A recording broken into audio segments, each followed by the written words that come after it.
शैक्षणिक व इतर उपयुक्त व्हिडिओज पाहण्यासाठी सबस्क्राईब करा all in one for VI या आपल्या यूट्यूब चॅनलला. तसेच बेल आयकॉनला देखील क्लिक करायला विसरू नका, जेणेकरून नवीन व्हिडिओजचे नोटिफिकेशन्स हे आपल्याला सर्वात प्रथम प्राप्त होतील. व्हिडिओ आवडल्यास व्हिडिओला लाईक व आपल्या मित्रमैत्रिणींसोबत आणि नातेवाईकांसोबत शेअर करायला सुद्धा विसरू नका. नमस्कार. संगीता बोलते कोल्हापूरहून. तर आजच्या गणित या क्षेत्रामध्ये आपण मागील भागामध्ये आपण अपूर्णांक संख्यांची बेरीज कशी करायची ह्याविषयीची माहिती घेतलेली होती किंवा उदाहरण बघितले होते. आजही आपण तेच बघणार आहोत, पण थोडासा प्रकार जराशी वेगळ्या पद्धतीचे आपण अपूर्णांक संख्यांची बेरीज कशी करायची हे बघणार आहोत. त्या मागील भागात आपण काय पाहिलं होतं, तर छेद असमान होते आणि मग छेद असमान असल्यास बेरीज कशी करायची हे आपण पाहिलं होतं. आजच्या भागामध्ये आपण अपूर्णांकच बघणार आहोत, परंतु छेद कसे आहेत ह्याच्यावरून अपूर्णांकांची बेरीज छेद समान कसा करायचा हे बघणार आहोत. त्यासाठी मी उदाहरण सांगते. 6/3 अधिक 5/9. बघा मी काय सांगितलं, 6/3 अधिक 5/9. बघा आता एका अपूर्णांक संख्येचा छेद आहे 3 आणि दुसऱ्या अपूर्णांक संख्येचा छेद आहे 9. आता बघा 3 आणि 9 असे छेद आहेत, तर मग 3च्या पाड्यामध्ये 9 आहेत. 3च्या पाड्यामध्ये 9 आहेत. मग ते कितव्या म्हणजे 3चा पाडा किती वेळेपर्यंत कितीपर्यंत म्हटल्यानंतर 9 येतात, तर 3 पर्यंत. मग काय करायचं, खाली आपण गणित पाटीवर लिहिताना बरोबरचं चिन्ह द्यायचं. त्यानंतर काय करायचं, तर 3 त्रिक 9. तर मग काय करायचं, या 3नं 6ला छेदालाही गुणायचं आणि अंशालाही गुणायचं. मग मांडणी कशी करायची, 3 गुणिले 6 छेदस्थानी 3 गुणिले 3 अधिक 5/9 जसेच्या तसे लिहून घ्यायचे. अधिक 5/9 जसेच्या तसे लिहून घ्यायचे. ओके. तर 3 गुणिले 6 म्हणजे किती आलं, 6×3 = 18. अंशाला 18 आणि छेदाला 9. 3 त्रिक 9 म्हणजे 18/9 अधिक 5/9. 18/9 अधिक 5/9. आपली चौथी पायरी आता काय येणार, बेरीज. मग 18 आणि 5 किती होतात, 23. 18 आणि 5 23/9 हे आलं उत्तर. म्हणजे अशा रीतीनं जर त्याच पाड्यात जर छेदाची संख्या असेल, तर फक्त एका अपूर्णांकाला काय करायचं, आपण तो छेद येण्यासाठी त्या संख्येनं अंशालाही गुणायचं आणि छेदाला सुद्धा गुणायचं. मग आणखीन दुसरं आपण आता उदाहरण बघूया. सपोज 4/10 4/10 अधिक 7/5 7/5. मग पहिला अंश काय आहे, 4 आणि छेद काय आहे, 10 अधिक दुसरा अंश काय आहे, 7 आणि छेद काय आहे, 5.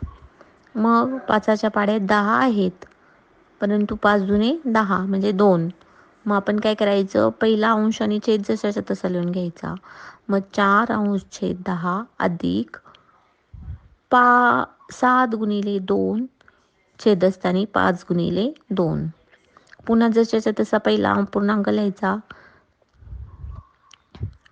4/10 अधिक 7 गुणिले 2 7 दुणे 14 आणि 5 दुणे 10 म्हणजे दुसरा अपूर्णांक काय तयार झाला आपला, 14/10.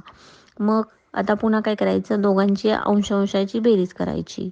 मग 4 आणि 14 किती झाले, 18/10. काय उत्तर आलं आपलं, 18/10. लक्षात येत असेल सगळ्यांच्या की आपण जेव्हा 10 ही संख्या आहे, मग पुढच्या छेदाच्या पाड्यात 10 आहे, मग त्या छेदाच्या पाड्यात 10 कितव्यांदा येतात, तर 2ने गुणल्यावर 10 येतात. मग त्या 2 अंशाला पण गुणायचं आणि छेदाला पण गुणायचं. ठीक आहे. पुन्हा आपण पुढील उदाहरण घेऊया. समजा 7/15 7/15 अधिक 7/15 अधिक 3/5. 3/5 बघा. 7/15 जसेच्या तसे खाली घ्यायचे, अधिक 3×5 छेदस्थानी 5×3. 3×5 आणि छेदस्थानी 5×3 बरोबर. पुन्हा 7/15 अधिक 15/15 15/15. मग 15 आणि 7 22 हे उत्तर आलेलं आहे आपलं. आणि छेदस्थानी कॉमन 15 म्हणजे 22/15. अशा रीतीनं अशा या संख्यांचं काय करायचं असतं, आपल्याला बेरीज करायची असते. म्हणजे पाड्यातील संख्या घेऊन आपण अशा रीतीनं सोप्या पद्धतीने छेद समान करता येतो. फक्त आपल्या लक्षात आलं पाहिजे की त्या पाड्यात ती संख्या आहे आणि फक्त त्याच अपूर्णांकाला, त्या अंशालाही आणि छेदालाही त्या संख्येनं गुणायचं आणि आलेल्या गुणाकाराची अंशाची बेरीज करायची आणि कॉमन एक काय करायचा, छेद घ्यायचा. ठीक आहे, लक्षात येत असेल. आणखीन समजण्यासाठी आपण अजून एक पुढील उदाहरण बघूया. 8/16 8/16 अधिक 5/4 5/4. आता आपला पहिला अपूर्णांक आहे 8/16 अधिक दुसरा आहे 8/16 अधिक पुढचा आहे 5/4. ठीक आहे, मग 4 चोक 16. मग 8/16 तसंच्या तसं खाली घ्यायचं, अधिक 5×4 5×4 छेदस्थानी 4×4. मग 8/16 अधिक 5 चोक 20 छेद 16 म्हणजे 8/16 अधिक 20/16 बरोबर. आता आपलं उत्तर आलेलं आहे 28/16. 28/16. इथं बघा 28/16 उत्तर आलेलं असताना इथे आपल्याला अतिसंक्षिप्त रूप देता येतं. अतिसंक्षिप्त रूप म्हणजे काय, तर अंशाला आणि छेदाला एकाच संख्येनं भाग जाणे. मग 28 आणि 16 कितीच्या पाड्यामध्ये आहे, तर 4 सते 28 आणि 4 चोक 16. म्हणजे आपलं उत्तर इथं अतिसंक्षिप्त रूप दिल्यानंतर काय येतं, 7/4. काय येतं, 7/4 म्हणजे अतिसंक्षिप्त रूप देणं म्हणतात. पुन्हा मी आणखीन अतिसंक्षिप्त रूपासाठी पुन्हा जरा 1-2 उदाहरण सांगते.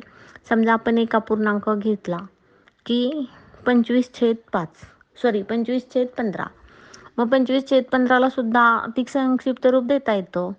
मग 25 आणि 15 कुठल्या पाड्यामध्ये आहे, तर 5च्या. 5 5 25 आणि 5×3 म्हणजे आपला अतिसंक्षिप्त रूप आलेला आहे 5/3. 5/3 असं हे अतिसंक्षिप्त रूप सुद्धा आपल्याला काढता येत असतं. आणखीन पुढील संख्या सांगते आपल्या बेरीज करण्यासाठी, की जी पाड्यामधून आपल्याला काढता येतं, सोप्या पद्धतीने छेद तयार करता येतो. तर संख्या सांगते मी. 11/12 11/12 अधिक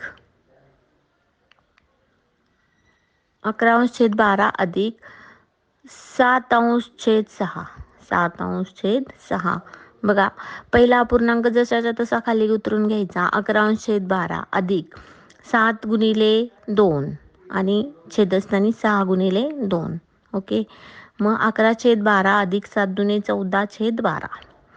11 आणि 14 किती झाले, 25. 11 आणि 14 25/12 25/12. ठीक आहे, इथं सुद्धा आपल्याला अतिसंक्षिप्त रूप देता येतं, परंतु ती संख्या आपल्याला आणखीन कशामध्ये निघते, तर पूर्णांकयुक्त अपूर्णांकात निघते. कशा निघते, काय म्हणायचं त्याला, पूर्णांकयुक्त अपूर्णांक. म्हणजे हे मी पुढे सांगणारच आहे की पूर्णांकयुक्त अपूर्णांक कसा काढायचा. पहिले आपण अतिसंक्षिप्त रूप पण आपण यातून शिकलो आहे 2 उदाहरणामध्ये. अतिसंक्षिप्त रूपाचं आणखीन एक इथं जाऊ शकत नाही अतिसंक्षिप्त रूप, परंतु अजून 1-2 उदाहरण सांगते. समजा आपण घेतलं 21 आणि आपण 24 घेतले, म्हणजे 21/24 घेतले, तर 3 21 आणि 3 म्हणजे आपलं अतिसंक्षिप्त रूप काय आलेलं आहे 7/8. 7/8 म्हणजे अशा रीतीनं आपल्याला छेद समान करणे आणि मग त्या अपूर्णांकांची बेरीज करणे. आपण ते पूर्वी मागच्या आठवड्यात आपण ते पण पाहिलं आणि आता आपण अतिशय सोप्या पद्धतीने म्हणजे पाढ्यात असणारा जर अपूर्णांक असेल तर आपण फक्त एका अपूर्णांकाला त्याच संख्येने व अंशाला आणि छेदाला गुणून आपण तो अपूर्णांकचा छेद समान करतो. आणि त्यातूनही आपण आणखीन आज काय पाहिलेलं आहे तर अतिसंक्षिप्त रूप देणे, म्हणजे एकाच संख्येने दोन्ही अंशाला आणि छेदाला भाग जाऊन छोटं उत्तर तिथं भाग आपण कसा देता येतो ते काढलेलं आहे. थँक्यू.